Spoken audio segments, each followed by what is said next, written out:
So Canada and the United States, uh, um, uh, both women's and men's in consecutive days, United States wins in overtime, and it's painful. Mhm. And the In only thing I so want to many ask the show ways. today, the Yeah. only thing I want to ask is because Tate McRae's boyfriend, and we talked about the Tate McRae Canada Down Yeah. stuff. All right. She did this big promo for NBC, and it was, I'm going to hang out with this cool USA team and this cool USA team. And then there was a huge backlash from Canada, and she was like, y'all know I'm Canada Down, which led to a hilarious bunch of memes, right? Her boyfriend, Jack Hughes, was the guy that scored the game winner in the men's The game. one who what happened to the teeth, right? Several minutes before that, there had been an awkward fall, and it was completely unintentional. But the dirtiest guy on Team Canada awkwardly fell. His stick went up, smacked Jack Hughes in the face, and he got a 4-minute penalty for it because no matter what happens in hockey, you're always responsible for your stick. So You gotta- he lost his teeth and then scored the goal. So whatever happens, you must be punished in hockey. Yeah, I for like that, for that. Okay, for that. For that. Yeah, not So anything else. Yeah. I have a serious question for Yeah. the group. Is Tate McRae allowed back? Is she still Canada Down? Do we believe her when she is Canada Down? I think we don't believe her even more. Okay. Like, yeah, because like, I need to see some proof. well, what has she been doing since they won? I think she's been celebrating, and that doesn't sound very Canada Down, does it? No, it doesn't. No, I bet she's been having lots of champagne Mhm. and going to the dentist with her boyfriend. Like, I bet He's not been to the dentist yet. I think they've just been drinking for 48 hours. that is, I can feel it and smell it. Like that party. Like You ever it's gonna chipped be. a tooth, by the way? No. You Yeah, never chipped a tooth? I have. Yeah, I I've have all chipped crowns. We both of us have crowns. But I Like actually chipped it. yeah. Yeah. Yeah, I chipped mine playing road hockey when I was a kid, and it feels very rough on your tongue. Like extremely, it's Yeah, very weird. you can like kind of put it down. I as you know, I didn't have any enamel as a kid because of banana medicine. Taylor's oldest time, and it would chip like easy. So I would always just like yeah. put my teeth over and then try to smooth them out. And the dentist was like, "Please stop doing that." Right, because Like your it's tongue gets all making them even worse. And he's like, "You're cutting your tongue." And I was like 8, and I was like, "It's fine." Like, yeah. Wow. Okay. Well, I hope he's having fun. I hope his teeth are jagged. Have you seen the blowback online? For the U.S. men's? Yeah. Yeah, I have. So both men's and women's teams were informally invited to the White House via a phone call. But where this becomes a little tricky, and I'm putting that lightly, is that President Trump, on a call to the guys in the room, said, I'll have to invite the women's team, otherwise I'll get impeached. And the women's team has politely declined. A lot of them are NCAA athletes going, quote unquote, going back to school. They didn't make some sort of political protest, but sometimes the best political protests are the quietest. Yeah. And they're just saying, no thanks, appreciate it. No big stand, just, and I think We'd not rather going is not. a big stand. I think it is too. And I think I think that is the move. Like the right one. They chose correctly. Well, the State of the Union is tonight. And so what these men are going to be used for, and I think it's really important that we frame it in that context. Mm-hmm. President Trump is in a real heap of shit right now. Yeah. He's not popular. His policies are not popular. He is popular. And it's not going well. And no matter how many comments from MAGA we get on this video, Yeah. Hi. the polls are what they are. Like you can't hurt me with bots. Yeah. Like I know you're in Bangladesh with 18,000 bots like Nicki Minaj, which we're gonna get to, by the way. I don't know if you saw that Little story. goblin. Oh, Yeah. baby. Steph's looking at me like she hasn't seen it. I can't wait. So I don't care how many spams we get. The real people who touch grass and breathe air are not happy with the way this is going. Yeah. And so what's happened is they've won this gold medal. He doesn't care about the women's side. He cares about the men. The men are going to go. Most of them are conservative white guys anyway. Yeah. And I don't want to put conservatives in the same category as MAGA because there's a very big differentiation. And I think what's happening here is he's going to use them as a prop in his melodrama to prop himself up the same way that people who are dictators do across the world. Like Vladimir Putin is famous for picking up hockey at the age of 50 because it made him seem more masculine. They're puppets. They're puppets and they're pawns. They don't know. They don't know. No. Like, well, maybe they do know, but I don't think they know they're being used. I think that they think that they're important to him. I'm sure they do, but I just can't see a world in which you think your ego is more important than taking the You right. can't, but you're also not in their position. And what I mean by that is, and I Yeah. want to explain this because I think this is Yeah. important. Like you look at Wayne Gretzky, right? This guy is, growing up, I met Wayne Gretzky. Lovely guy, really great. Hmm. I don't have a bad word to say about him personally. And from everybody I've talked to, he's got a very warm heart. He's a very firm hand. But you met him? I shook his hand briefly. There you go. He's got a good firm handshake. Big hand. And from all accounts, he loves this country. But Wayne Gretzky is good friends with Donald Trump. And it bothered a lot of Canadians that he was taking pictures with him and doing all this stuff. And um, that prompted backlash from Wayne Gretzky, from Bobby Orr, from people around Wayne going, he's a great Canadian. He loves the country. Because he was at the game. Yeah. Well, not only just that, but that the fact that he's done so much for Canada. Yeah. And what I think is lost in all this is there's twofold. Number one, Wayne Gretzky hasn't lived in Canada since a couple of months before I was born. Or a couple of months after I was born. He was hasn't been traded here in yeah. June 1988. I was born in April. He hasn't lived in Canada since, not full time. So he doesn't know how people feel here. He might be a great Canadian, but he's lived abroad for almost 40 years. I'm going to be 38 in April. Yeah. Okay. Number two, when you are a millionaire athlete, the effects of what Trump is doing to the world and to his own people literally don't factor into your life. Yep. And so from your perspective, it seems fine. And they're like, don't politicize it. But you've politicized it by bringing Yeah, because this the person in. ramifications of politicizing anything don't actually happen to them. 100%. But while sure they don't understand, because how could they understand? That's not an excuse. I'm not going to be like, well, they've never walked a mile, so I guess like it's still like these. Just the reason they're making the choices doesn't mean they're okay. Yeah. I think it doesn't matter the monetary bracket that you're in. We all have Instagram. We all have TikTok. You have no excuse to not say you have access. No, How he's hurting people. They have the access. They have the ability to ignore it.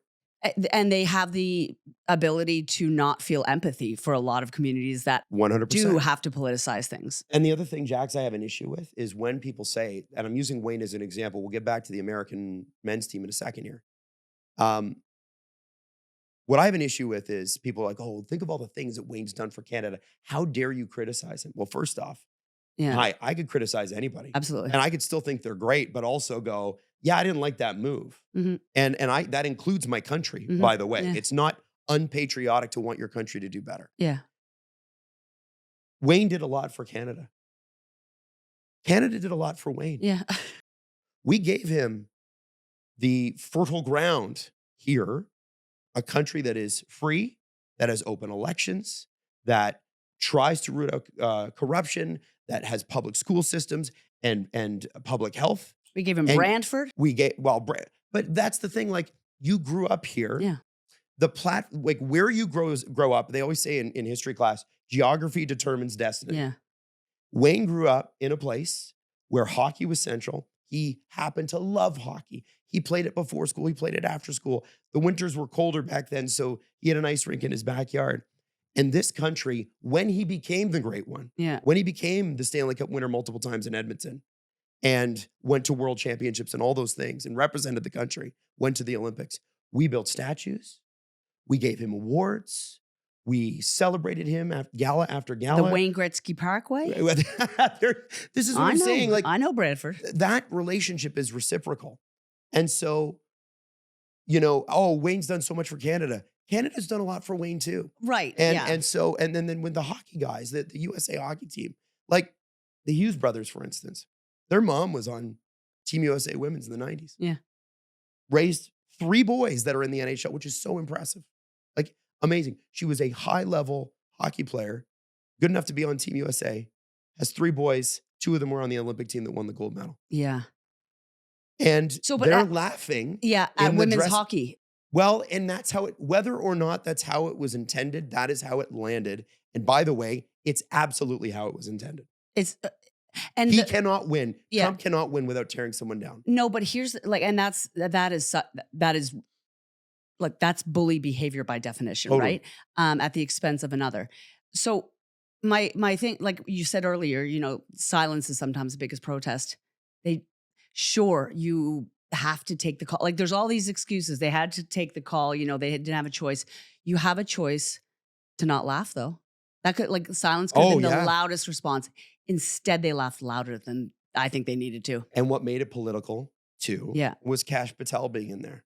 Let's call it what it is, right? Absolutely. Which is like, He's the director of the FBI. There's a massive alleged pedophile scandal being covered up right now, Yeah. which, he's, you're in the dressing room drinking beers. Yeah. Meanwhile, there are women standing in front of Congress last yeah, week with your attorney general yelling, the Dow's over 50,000. You should be thanking President Trump, and not looking back at the women who were abused. By the way, Trump still owns Epstein's plane. like He still owns his plane. how heavy are we gonna go? Oh. Yeah. When you said earlier, Trump doesn't care about women's hockey. Trump doesn't care about women. Yes. And we know that. Yeah. And we know that none of these men in government right now on his side care about women. They don't care about women's rights. They don't care about women's trauma. So aligning yourself with someone who has like no empathy and is also cruel, and then laughing at your pain, there's no excuse. And it's, the bots will come for us, and I hope they do, but good. It'll boost our numbers. And great. Sometimes you have to look at things in a long-term view, because there's a lot of people raging online about this. And it's specifically, there was another American who said, close the northern border, when he was on the phone. And nobody can figure out quite who it is. There was a thought that it was the Ottawa Senators captain, Brady Tkachuk. Seems like that's not the case, which is good. But Canadians don't play at that. We've been very quiet about, relatively speaking, about what's been thrown at us. Yeah. How, as a NATO ally, like, I had friends that went to Afghanistan and fought and did several tours of duty. Mm. And a few weeks ago, this is the same guy that said that the other allies, they really weren't on the front lines, and they weren't really a part of things. Yeah. And 169 Canadians died there. There was like a 15, 20-year block where we were there with them every step of the way. And it wasn't that long ago, and they have spat in our faces. And we've still said nothing, because we're letting our government do what it needs to do to take care of the country, right? Yeah. Where you talk about lack of empathy. Mm. That seems to be in vogue, Jax. And that's the part. It's sort of like, you got feelings, well, go F yourself. Yeah. Well, cruelty is in fashion now, but I need to say this. It's awful. It's very interesting how many people seem to care now that it affects hockey, though. That they're embarrassed over their support, like It's their a sport. flashpoint, right? There have been, like, Trump has been either encouraging violence or encouraging hysteria or encouraging, straight up violence against, like, trans, non-white communities for years. Mm-hmm. And it's very interesting to see how loud the internet is now. People have died in the past 6 months. Sure. Due to his actions. But now we're upset because the men's hockey team's making fun of ours. I'm so glad that people are outraged, and I want people to continue, but I want us to realize that this has been happening for a long time, and people have been in danger for a long time. And I'm so glad that it seems like everyone's getting the memo now. Yeah. But and Americans are. And Americans are. But I want to make sure that we see the signs maybe sooner down the line, or that we're more vocal about it. My opinion on this is always, because this is such a, we try on this show as much as we can to leave American politics out of this. Yeah. The reason we do that is because you can get American politics anywhere in the world. Mm-hmm. And I think that we lead by example. You and I have a non-traditional friendship. Mm-hmm. Where, how many masked lesbians do you see hanging out with straight guys? Excuse me, I'm not masked. I'm a girl. Mask presenting. Do you want to see my toenails? I told you I got sparkly toes. Well, put them out. Get those grippers out. Let's Not go. for free. Put them on the main. Not for free. Can you blur them out? Can you blur them? Hang on. Let's see them. Blur them out. But this is like, okay, I'm expensive. Look at them. Aren't Oh, they these are dainty? really nice, Aren't they actually. It's a beautiful? very nice sort of Next like to my very hairy leg. very pink. Well, I got hairy She's legs too. complicated. Like a very pinkish, like very showgirl, life of a showgirl kind of look. They are not life of a showgirl. I think they are. They're the same color palette, don't you think? Steph? Except, I mean, I like Little bit Ophelia. that red and there's like a red pinkish sparkle. a going little on there. bit. Yeah, a little bit. They're daintier than you thought Steph they'd gave be, it aren't to they? me. She wasn't convinced, but she gave it to me. You just, to me, sometimes it's not about like yelling from the rafters and um and screaming about this all the time, because that falls on deaf ears. Sometimes it's about leading by example and just being who you are Mhm. and continuing to do that despite the noise. But in this instance, it has become such a big flashpoint that it's sort of hard to ignore it. We would Yeah. be doing you a disservice. Yeah. And you know, the the thing that bothers me the most, I think, is when you take a long view, this gold medal, which is the United States first in 46 years, um, will forever be attached to this. And people will look at me and they'll say, "You're crazy." No, they won't. All people will remember is the game. I'm telling you, and you know, Jax and Steph, you know that the internet does not forget. And one day, this MAGA shit's not going to be cool anymore. Yeah. And we're going to look back and people are going to go, wow, what a great game and what a great team. And they pulled a victory out. And there's that. There's going to be a lot of shame around the past couple of This decades. will not be a good look. There's going to be a lot of shame around the past couple of decades. And I will say that, like, I mean, toxic hockey culture has been happening for years. We've seen, and Adam has another podcast, like the Steve Dangle podcast, and you guys were naming some pretty big things happening there for many years, and I think quite ahead of it. So, like, I think that there are some, not whistleblowers, but there are some folks in hockey that are Sure, making Plenty. like really standing for the right things, yourself included. But I'm glad to see kind of everything coming together, being like, hey guys, actually in no community is this kind of stuff tolerated. So Right. Yeah. it doesn't matter, which is nice. And the blowback will go away. It'll recede. And these Yeah. guys will think that everything's fine. Yeah. It'll stick with them. Yeah. It will. And that's unfortunate. Yeah. And they are young and they maybe are stupid too. But you know what? You're men. Yeah. You're over the age of 18. I can't. You then start making. You have to take responsibility. I for your just have decisions. such, it's like, again, we all have the same access to the internet. Yes. So I have little empathy, but you know what? I do believe. Don't call me a wizard, like Give it to me. astrology stuff. I need some love. I Give me need something. to believe. For many reasons, I need to believe that karma is real, and I need to believe that good will win. And I think it'll all balance out in the end, in like not a hippy dippy way, but like if you are either intentionally or non-intentionally hurting people, I think you either need to be accountable, or I think that you will reap what's coming to you. Right.